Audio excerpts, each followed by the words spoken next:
What's your name, age, and what got you guys into politics? I'm Reed Cooper. I'm freshly 18 years old, and Donald Trump got me into politics. My name's Trent Lacey. I'm 42 years old, and I've been in politics since I was 16. And it was actually a little bit before that. It was the Gore or Clinton and Bush debate back in the early 90s that got me into politics. That's very awesome. So, what to you guys is the biggest issue surrounding America today? That's an amazing question from the amazing Bo.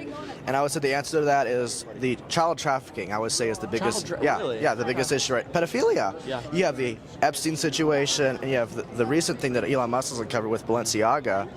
And I would say that Trump arrested more pedophiles or child traffickers than any other president. And I would say that is the most problematic and disgusting issue right now. And I would say that we need Trump back to fix that. Well, I don't think people. I think people realized that it was going to be bad. I don't think they realized it was going to be this bad. Along with what Reed said, the border's not secure. The economy is a disaster right now. Our overseas policies are not working.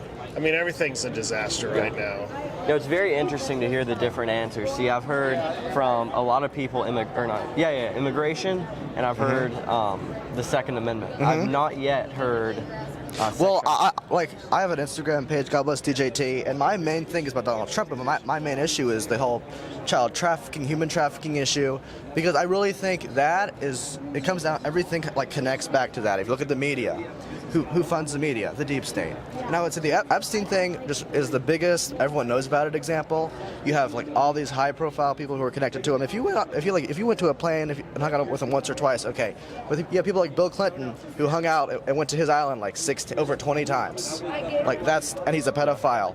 So it's messed up and it's a big issue. See, to me, everything comes back to money. Wherever the money is where you're going to find the elitists and where you're going to find the most corruption. Yeah.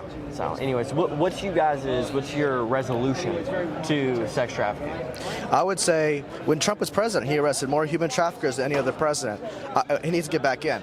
But what Trump just recently announced with his Digital Bill of Rights, we have Section 230, which is a protection that social media platforms have that protects them from any lawsuit at all. So if you have a human trafficker on there, and sex trafficking is online now, if you have a human trafficker using the social media platform, you need to no one can really do anything about it because they're protected by Section 230. So we need that overturned, repealed, but Trump's new plan would be amazing. Sorry. Let's hear your thoughts. The resolution to... Oh my gosh, the resolution is to secure our elections. Yeah. That is if we can't secure our elections, we're never going to win. It doesn't matter how many people come out to vote.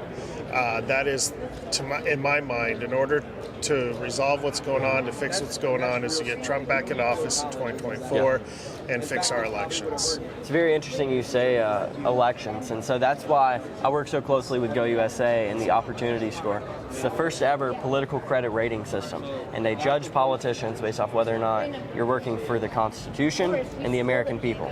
The Constitution's number one, because without the Constitution, you don't have America. And then second off, what the American people think. So for instance, it's only 10% of Americans believe in third trimester abortions, yet half the politicians support it. Yeah. So they're clearly working against the American people. So the Opportunity Score is going to rate them negatively. It's completely nonpartisan. It just tells you whether or not you're working for the Constitution and the American people. You get side-by-sides, and then the American voter gets a decision of who to vote for based off their political credit rating score. What do you guys think about that? I would agree, and I would also look at how many people support term limits. I would say it's over 70% from what I think I've seen. It's over. Vast majority of people support term limits. Of course, politicians don't support term limits. And I would say you're 100% right about that. Yeah. I think it's a great concept, a great idea to have ratings for politicians that are, very fair across the board. Right. I think the biggest component is actually getting people to see it, to view it, get the information out there, because everything is so suppressed right now with speech. And really, this new generation of the voting bloc, they're not inclined to go do the research that they need to go do. And so I wish you guys luck on getting that out there. I would add one more thing. Generation Z and the millennials by 2024 will be the biggest voting bloc in the country. And that's really kind of scary if you look at the colleges and the brainwashing they're doing with these kids. At a certain point, they're not even going to need voter fraud anymore if they keep on brainwashing this young generation. I think a lot of young people like Trump, but when they have using TikTok, for example, brainwashing kids, thinking you can change your gender to 5 years old, we need it stopped. Yeah, 100%. Well, thank you guys for your time. I appreciate it. Is there any last comments you want to say to the American people? God bless best President Trump.